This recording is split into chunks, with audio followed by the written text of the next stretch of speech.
예, 오늘 특별히 예수님의 성천에 대한 말씀을 주로 살펴보고자 합니다. 히브리서 9장 24절에 가시면 그리스도께서는 참것의 그림자인 손으로 만든 성소에 들어가지 아니하시고 오직 참 하늘에 들어가사 이제 우리를 위하여 하나님 앞에 나타나시고 라는 말씀이 있습니다. 오직 참 하늘에 들어가사 이제 우리를 위하여 하나님 앞에 나타나시고, 그리고 시편 101편 101절에 다윗의 고백이 나옵니다. 여호와께서 내 죄에게 말씀하시고 내가 너의 원수로 내 발등상 되게 하기까지 너는 내 우편에 앉았으라 하셨도다. 이 말씀, 너는 내 우편에 앉았으라 하셨도다 라는 이 말씀을 히브리서 1장 13절에 또 인용이 되면서 이제 그리스도께로 적용이 되는 말씀입니다. 이제 이때 우리가 삼위일체 교리를 다시 한번 반드시 고찰해 봐야 하는데요. 예수 그리스도의 부활, 성천으로 말미암는 삼위일체란 예수님, 그리고 하나님, 성령님 속에서 예수님은 여전히 동일한 하나님이시면서도 하나님과 완전히 구분되는 분이다. 또한 성령을 통해서 우리 가까이에 계시고 우리와 함께 계시기는 하지만 여전히 우리와는 별개로 존재하는 분이시다. 그러니까 성령과도 구분되는 하나님과도 구분되고 성령님과도 구분되는 예수님의 인간성, 그러니까 인성을 이해하는 것이 가장 중요한 것입니다. 그러니까 예수님은 하나님이시면서도 변화된 성신으로 오셔가지고 변화된 육체로 지금 신성과 인성을 모두 한 인격에 가지고 계시면서 하나님 우편에 계신다는 사실이 굉장히 중요합니다. 그러니까 참 하늘로의 성천은 두 가지입니다. 첫째로 진정한 참 인간으로 하나님 우편에 계시는 것과 또한 그러므로 당연히 이 땅에서의 부재라는 이 두 가지를 이야기하는 것입니다. 그러므로서 이제 새로운 방식으로 이제 예수님께서 우리와 함께 하시는 그분의 존재를 이야기하고자 하는 것입니다. 우리가 교회에서 2차제 성령님을 통해서 예수님이 우리와 함께 하신다는 그 임재를 너무 강조하는 바람에 예수 그리스도의 이 땅에서의 부재를 지적하는데 사실은 조금 소홀했었습니다. 예수님은 지금 이 시간에 저 하늘과 땅 모두의 주인이시며 왕이시며 이 세상의 주도권을 잡는 참 인간으로서 하나님 우편에 이미 존재한다는 사실이 굉장히 중요합니다. 지금 예수님께서는 하나님 우편에서 바로 그분이 우리를 위해서 하나님께 중보하고 계신다는 사실, 그것이야말로 우리가 지금 그분이 우리와 함께 계신다는 그 성령을 통하여 우리와 함께 하신다는 것을 우리가 느끼는 것보다도 더욱 중요한 사실이라는 것입니다. 골로새서 3장을 가볼까요? 3장 1절에 그러므로 너희가 그리스도와 함께 다시 살리심을 받았으면 위의 것을 찾아라. 거기는 그리스도께서 하나님 우편에 앉아 계시느니라. 거기는 그리스도께서 하나님 우편에 앉아 계시느니라고 이렇게 말씀하고 있습니다. 오늘 3장 1절에서 4절까지 말씀에서 위와 아래에 대해서 얘기할 때는 이게 은유입니다. 은유.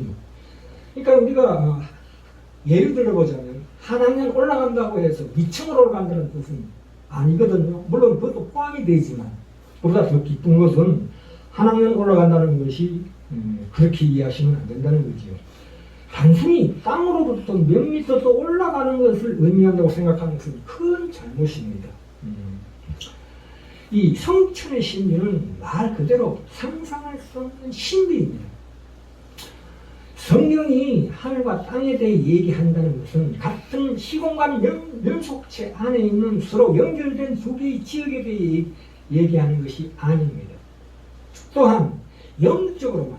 여기는 물질적인 세계고 하늘은 비물질적인 세계라는 영적으로만 에 대해서만 얘기하는 것도 아닙니다. 그것은 우리가 시간과 공간과 물질이라고 하는 그 두 가지 종류, 두 개의 세계에서 말하고 있는 것입니다. 그것이 어떻게 하늘과 땅이 서로 연결되고 맞물릴 수 있는지를 우리가 상상해내야 합니다. 참 하늘, 하나님의 그 공간과 우리의 이 땅에서의 공간은 서로 맞물려 있고 교차한다는 것입니다. 그래서 그 둘은 언젠가 매우 새로운 방식으로 서로 합쳐질 것이고, 그리고 서로에게 열려있고 서로를 뚜렷이 볼 수 있는 때가 옵니다. 고린도전서 13장 12절에 나오죠. 우리가 이제는 희미한 거울로 보는 것 같이 희미하게 부분적으로 하나 그때는 얼굴과 페이스 투 페이스, 얼굴과 얼굴을 대하여 볼 것이라고 말씀하고 있습니다. 그러니까 영원히 결합되는 그날이 다가오고 있다 이 뜻입니다. 이 예수님이 성령님을 통해서 우리와 함께 하신다와 그럼에도 이 땅에서는 부재하신다는 이 병렬적 구성을 반드시 이해해야 합니다. 이 병렬적 구성이라는 것은 나란히 두다라는 뜻입니다. 이 어느라는 것은 이 둘 이상의 공간에서 동시에 일어나는 장면을 함께 제시하지 못하는 그런 한계가 있습니다. 그래서 우리가 이 예수님의 성품이라고 했을 때 부재를 함께 생각해야 된다 이 뜻입니다. 시편 101편 1절에 분명히 나와 있다시피 너는 내 우편에 앉았으라 하셨도다라는 말은 히브리서 1장 13절에도 계속 인용되고 있지만 특별히 누가가 이 예수님의 성천의 장면을 누가복음 24장 50절 51절에 증언하고 있습니다. 그분이 하늘로 올라가셨으니라고 증언한과 동시에 사도행전 1장 8절에도 저희 보는 데서 올리워 가시니 성천이죠. 구름이 저를 가리고 보이지 않게 하더라 이렇게 나옵니다. 그러면 예수님 지금 어디 계십니까? 당연히 부활하신 육체로 그 참인간으로서의 육체로 하나님 우편에 앉아 계신다. 그러니까 부활의 첫 열매이신 예수 그리스도께서 우리보다 앞서서 하나님의 그 공간, 하나님의 새로운 세상, 하나님의 새로운 세상으로 들어가셔서 이미 하늘과 땅에 합당한 주로서 왕으로서 이 타락한, 이 반란하는 이 땅을 다스리고 계신다. 물론 성령을 통해서 우리가 함께 하시는 분인 동시에 그러나 그보다 더 우선적으로 예수님이 하나님 우편에서 우리 위해서 중보하고 계신다는 사실은 더 중요하다 이런 뜻입니다. 이미 예수님의 부활, 성천 부재, 그래서 지금까지 이어지는 이 일련의 사건들을 반드시 기억해야 합니다. 히브리서 7장 25절에 보시면 그러므로 자기를 힘입어 하나님께 나아가는 자들을 온전히 구원할 수 있으니 이는 그가 항상 살아서 저희를 위하여 간구하심이니라. 누구에게요? 하나님 우편에서 하나님께, 아버지께 뭐라고 합니까? 항상 살아서 저희를 위하여 간구하심이라 합니다. 이 항상 살아서라는 말은 온전하고 확고한 육체로 거하신다 이런 뜻입니다. 자, 이제 결론 내립시다. 중간 결론입니다. 예수님이 죽은 자 가운데서 부활하셨다는 말씀과 예수님이 하늘로 승천하셨다는 말은 서로 같은 것을 다르게 표현한 것이 결코 아닙니다. 바울이 그 두 가지를 분명히 구분하고 있습니다. 로마서 8장 34절에 보시면 누가 정죄하리요? 죽으실 뿐 아니라 다시 살아나시는 그리스도 예수시니 그는 하나님 우편에 계신 자의 우리를 위하여 간구하고 계시는 자신이라 이렇게 분명히 말씀하고 계시고요.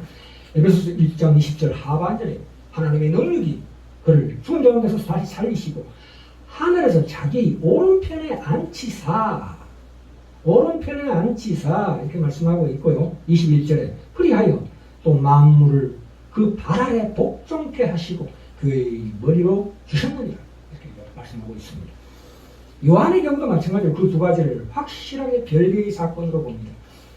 부활하신 주님께 이제 마리아가 나타나서 만지려고 그러자 뭐라고 말씀하십니까? 나를 붙들지 말라. 내가 아직 아버지께로 올라가지 아니하였노라.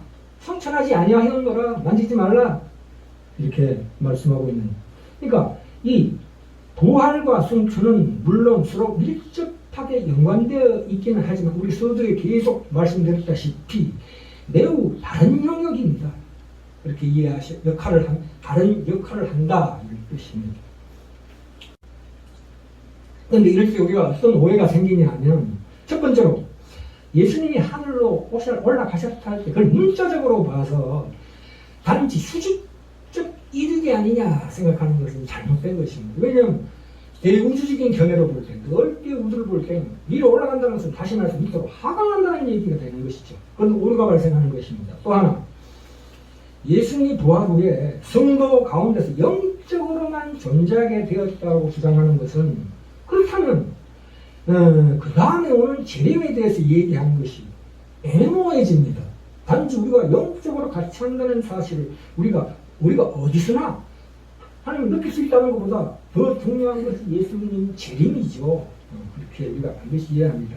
그리고 이렇게 되면 심지어 예수님의 부활조차도 어떤 진화론적인 관점으로 자연스럽게 아무 고통 없이 그냥 자연스럽게 죽음을 통과해서 다시 환생하는 것과 같은 그런 것으로 오용될 수 있다는 것입니다. 자, 기본적으로 성경적 우주론에서 하늘과 땅은 하나님의 선한 창조에 속한 서로 다른 두 개의 영역입니다. 두 개의 장소가 아니고 두 개의 영역이라고.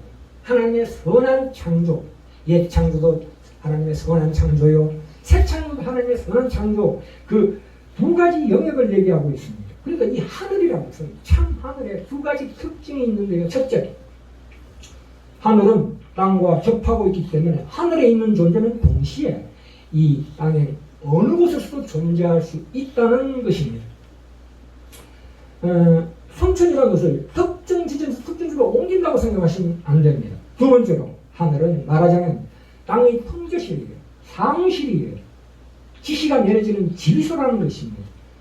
그래서 마태복음 말미에 나오죠. 하늘과 땅의 모든 건설을 내게 주었으니 이렇게 말씀하고 있습니다.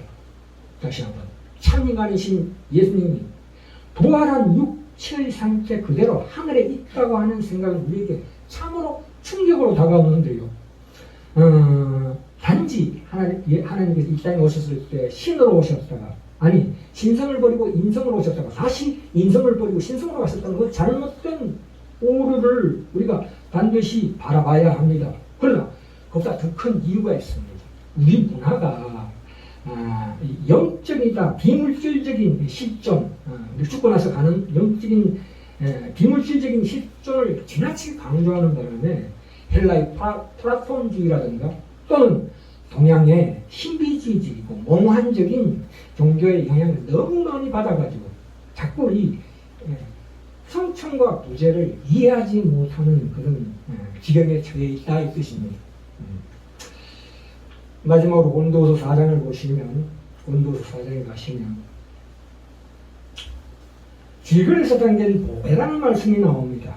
바울은 언제나 몸에 예수님의 죽음을 지니고서 예수님의 생명을 또한 나타나게 할 때에 비로소 예수 그리스도께서 제대로 임할 것이라고 주장하고 증언하고 있습니다. 사망은 예수 안에 역사하셔서 우리에게 생명으로 나타나는 것이고, 우리가 항상 예수 죽인 것을 10절입니다. 우리가 항상 예수 죽인 것을 몸에 짊어지면 예수의 생명도 우리 몸에, 예수의 생명이 또한 우리 죽을 육체에 나타나려 하게 함이니라 이렇게 말씀하고 있습니다. 이 하늘로의 성천과 땅에서의 부재를 경시하거나 무시하면 단지 예수님을 그 백성 가운데 계시는 존재로만 이해하시지 마시고 그 넘어 예수님은 하나님 우편에 계신다는 사실을 우리가 직시해야 합니다. 그래서 결론적으로 참 하늘로의 성천이란 예수님이 이 땅의 자기 백성의 주님으로서 그 백성 위에 계시면서 하늘에서 우리 이름을 부르시는 것인데, 예수님이 이 땅 어느 곳에서든 성령과 함께 하신다는 것보다도 성령을 통해서 우리와 함께 하시는 분이라는 것보다도 더 깊게, 그보다 더 우선적으로 예수님 지금 이 땅에 부재하시고 성천하셔서 하나님 보좌 우편에 계신다는 사실을 굳건하게 붙잡을 때자만이, 오늘 제목이 부활 5번째 예수님의 참 하늘로의 성천과 이 땅에서의 부재 전문. 그러니까 예수님이 부활하시고 참 하늘로의 성천과 이 땅에서의 부재를 반드시 기억하셔야 다음에는 재림에 대해서 더 깊은 하나님의 은혜로 나아갈 수 있다는 사실.